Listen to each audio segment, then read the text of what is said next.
Projeto 2025.org, construindo agora uma vitória conservadora através de políticas, pessoal e treinamento. Não é suficiente para os conservadores vencerem as eleições. Se quisermos resgatar o país das garras da esquerda radical, precisamos de uma agenda de governo e das pessoas certas prontas para levar a cabo esta agenda no primeiro dia da próxima administração conservadora. Eles veem o Projeto 2025 como a única forma de salvar o país e a única solução para a crise mundial. Desta vez temos uma arma secreta. Desta vez temos o Projeto 2025. Aprendendo com a experiência de antigos nomeados conservadores, podemos ultrapassar obstáculos comuns e fazer as coisas. Uma fundação patrimonial usou a sua influência para sermos capazes de convocar o movimento. Nós estamos prontos para começar a trabalhar no primeiro dia da próxima administração. Certifique-se de que nós, como conservadores, estamos preparados para começar a trabalhar em 20 de janeiro de 2025. O plano mestre é remodelar o governo federal dos Estados Unidos no caso de uma vitória republicana em 2024 nas eleições presidenciais dos Estados Unidos. O plano busca recrutar milhares de pessoas para virem a Washington, D.C. e reestruturar o governo federal a serviço do trumpismo, a ideologia pessoal de Donald Trump. Salon.com diz que a rede de direita recruta o exército MAGA para substituir 50 mil trabalhadores federais, planos de Trump para limpar. No passado, quando um presidente assume o cargo, vocês sabem que eles têm que lidar com pessoas do lado oposto, que não querem forçar sua agenda. Então, o plano deles é remover todos, de todas as formas, do ramo administrativo do governo. Então, eles empilham com os mais velhos para conseguirem o que desejam. O Projeto 2025 oferece um roteiro para o próximo presidente.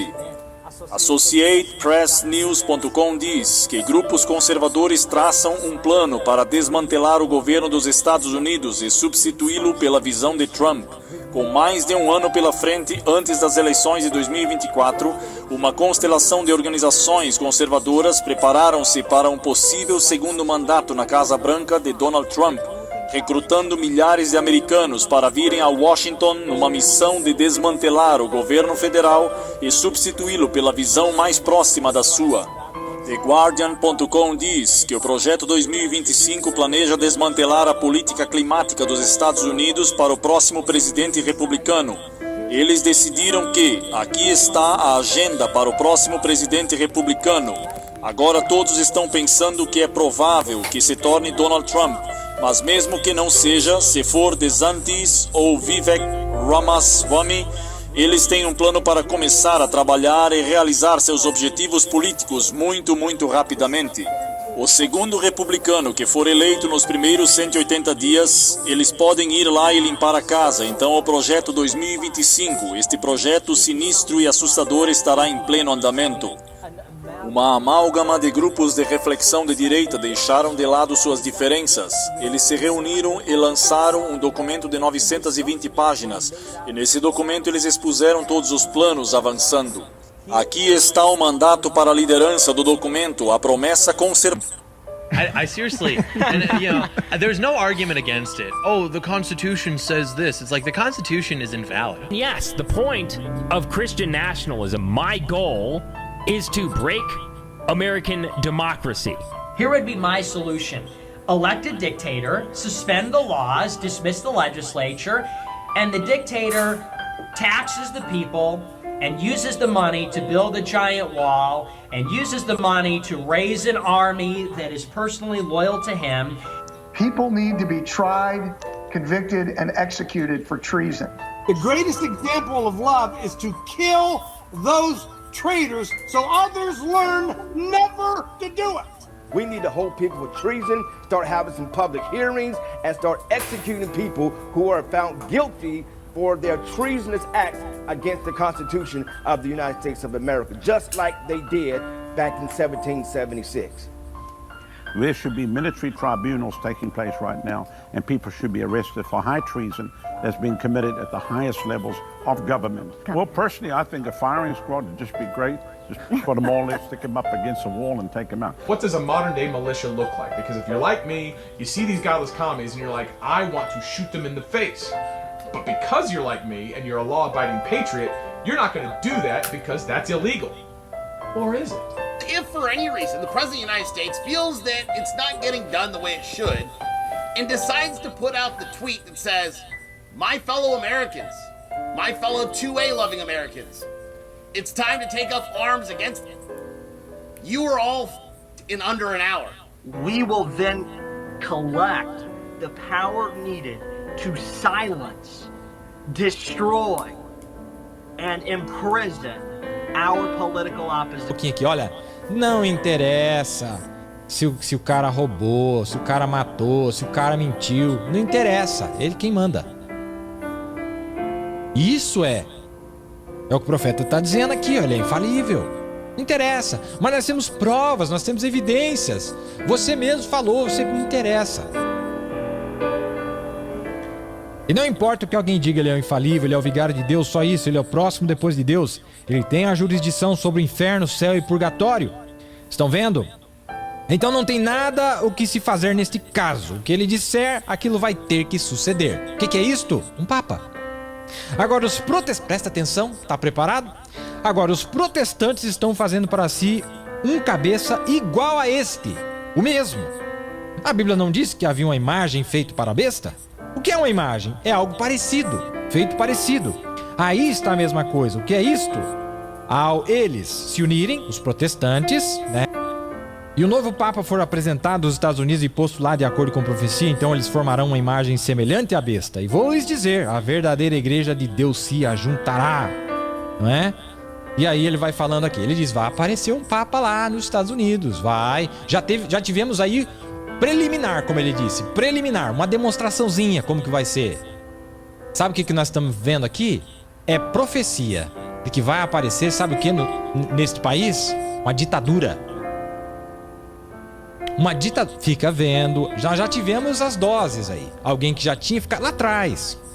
Lá em 1933 até 1945, Roosevelt já tinha ficado no poder. Olha, ele já tinha dado a demonstração do que viria a seguir. O que está chegando aí? Um papa. O que é um papa? Um ditador. Uma ditadura. Mas quem é que está por detrás dessa ditadura? Quem é que está por detrás disto? Sabia que nunca ninguém governou em Israel sendo mulher, a não ser em período de transição e na esfera militar, como Débora junto com Baraque, mas a Atália governou Israel, mudou a Constituição. A igreja é quem mandava, a igreja evangélica, a filha de Jezabel. Ela que mandava, ela que perseguia, ela que mandou matar todos da casa da descendência real de Judá, mandou matar todo mundo. Tá chegando aí na tribulação, vai mandar matar todo mundo.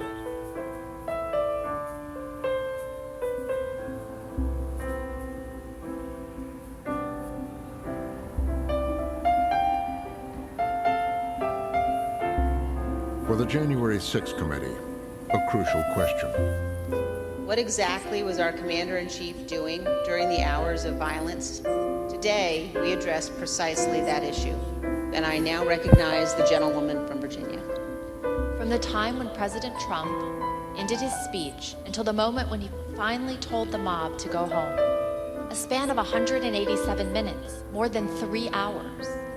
What you will learn. So Elaine, Lori, and I decided to lead the 187-minute hearing because we were both veterans on the committee. Elaine and I had taken the oath twice, as a member of Congress and as a military member. And I think it was important for us to just hopefully express that outrage of how there are people that are willing to die for this country, and this guy couldn't even follow through on his basic oath to defend the constitutional branch of government. Here's what will be clear by the end of this hearing. President Trump did not fail to act during the 187 minutes between leaving the ellipse and telling the mob to go home. He chose not to act. The 187 minutes began as Trump left the stage and demanded that his motorcade drive him to the Capitol. The president was still adamant to go to the Capitol. but his Secret Service detail was equally determined to not let him go. That led to a heated argument with the detail that delayed the departure of the motorcade to the White House. Later, Cassidy Hutchinson heard reports about what happened.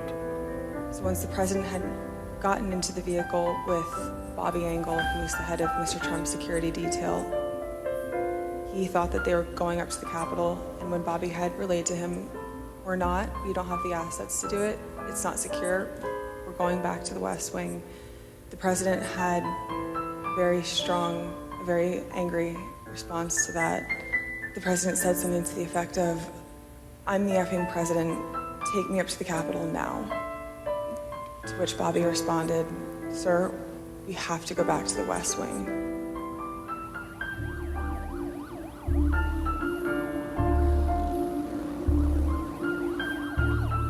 He saw this crowd and he wanted to participate in some manner, whether it was leading the crowd or being part of the crowd or going, but certainly there was a level of frustration when he was told that he couldn't, that he was so focused on disrupting the joint session that day, he himself wanted to go.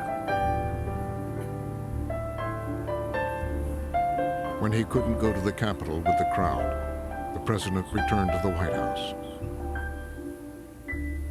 In some ways, the most telling portrayal of the president and his intent here is not what happens in the lead up to the attack on the Capitol, but what he does or doesn't do when it's taking place and in the aftermath of it. President Trump went to the private dining room off the Oval Office. Witnesses told us that on January 6th, President Trump sat in his usual spot, at the head of the table, facing a television hanging on the wall. We know from the employee that the TV was tuned to Fox News all afternoon. This is real. It's happening on Capitol Hill. We're trying to get some ground truth to exactly what's happening on the ground. In that little private dining room off the Oval Office, the TV is on, he's watching it take place. He knows what's happening, he understands what's happening, and his instinct is to, in effect, egg them on. At 1:49, he tweeted out a link to the recording of his ellipse speech. This was the same speech in which he knowingly sent an armed mob to the Capitol. But President Trump made no comment about the lawlessness and the violence. They are locking down the Capitol complex. No one is allowed in or out. Now, just The White House is just in shock. Many of them testified that they tried to get the president to take some sort of action to get the crowd to leave the Capitol. White House counsel Pat Cipollone was one of Trump's advisors urging action. I think I was pretty clear there needed to be an immediate and forceful response statement, public statement, that people need to leave the Capitol now. Did you continue, Cipollone, to push for a stronger statement? Yes. Were you joined in that by Ivanka Trump? Yes. Eric Hershey? Yes. By Mark Meadows? Yes. These aides and lawyers rushing into this private dining room, trying to get him to do something, trying to get him to speak out, trying to get him to stop the attack, and he won't do it. He was enjoying this. These were his people. He loved them. And they were accomplishing something that he wanted to have accomplished, which was to delay and derail the certification of this election. The committee saw it as evidence of what the president had been planning all along. It says volumes about the president's intent. It suggests that the president is reluctant to call this off, that he sees his people fighting as a potentially positive thing. His own daughter is encouraging him to more forcefully stop the violence. And the fact that he does not, 4 hours after being aware of the violence, tell people to go home, really, really powerful evidence of his intent. Now, look at what you've got now. You have protesters inside the Capitol building. The other big question is, where is the vice president? The Secret Service rushed Pence away from the crowd.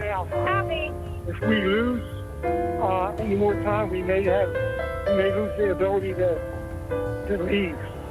With the Capitol overrun, the president fired off a tweet about his vice president. Mike Pence didn't have the courage to do what should have been done to protect our country and our Constitution. Is that true? I'm hearing reports that Pence caved. I'm telling you, if Pence caved, we're gonna drag through the streets. As that tweet goes out at 2:24 p.m., his supporters see it, and there is an intense surge in the rioting. That tweet threw fuel on the fire. Mike Pence has betrayed the United States of America!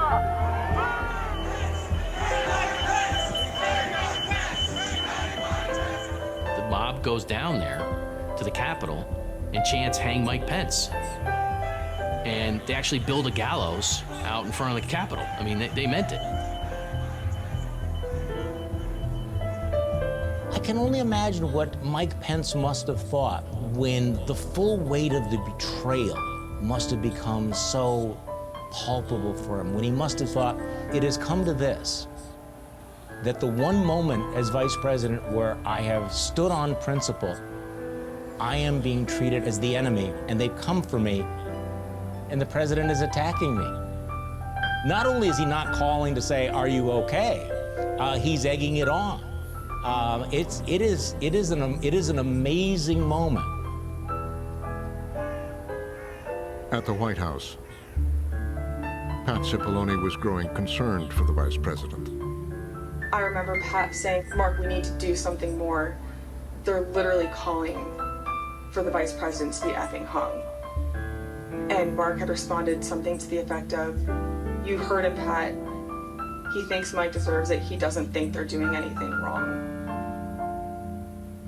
When the crowd is chanting, "Hang Mike Pence," he says, well, maybe our people have it right.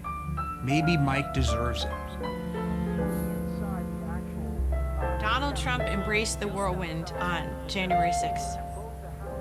He, in his speech at the Ellipse, in his tweets afterwards, in his indifference to the pleas of his family and advisors to do something more, to call them up, he seemed to revel in the chaos and violence that he himself had unleashed.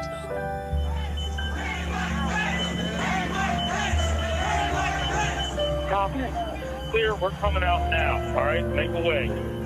We had the footage from inside the Capitol where Pence is rushed down the steps by his Secret Service detail along with his family. To his credit, he did not take the Secret Service advice and leave the Capitol. He stayed, he provided direction to what was going on. He offered the stability at the moment that the president refused to do. Finally, police began to regain control of the Capitol. The Capitol grounds have been secure. Police had to use tear troops are deployed around the Capitol perimeter to prevent any more violence of what we saw this afternoon.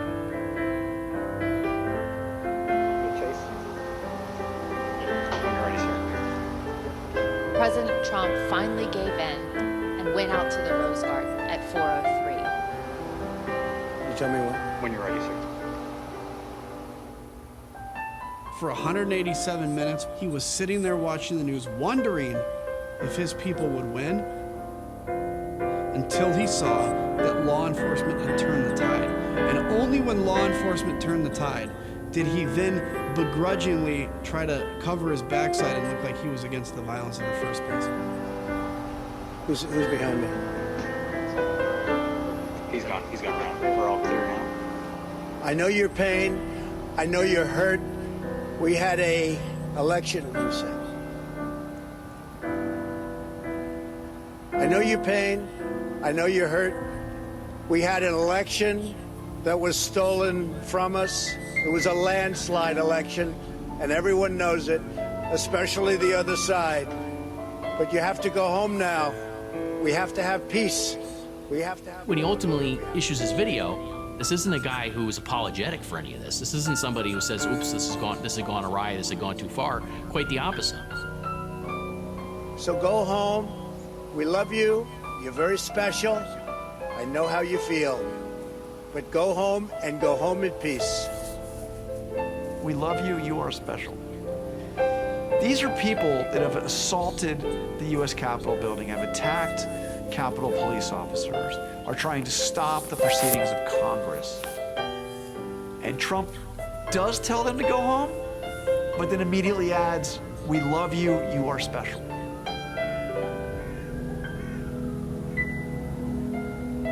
Special Counsel Jack Smith has cited those 187 minutes in his conspiracy case against Trump. The defendant's knowing and corrupt intent is clear from his actions and purposeful inaction during the attack on the Capitol. The prosecutor's going to show that as he got the result he hoped for, a big scene, a riot, and then of course he wasn't going to do anything to stop the riot because he had use to make of it. And that use was to use the people's fear to try to get them to do what he wanted to.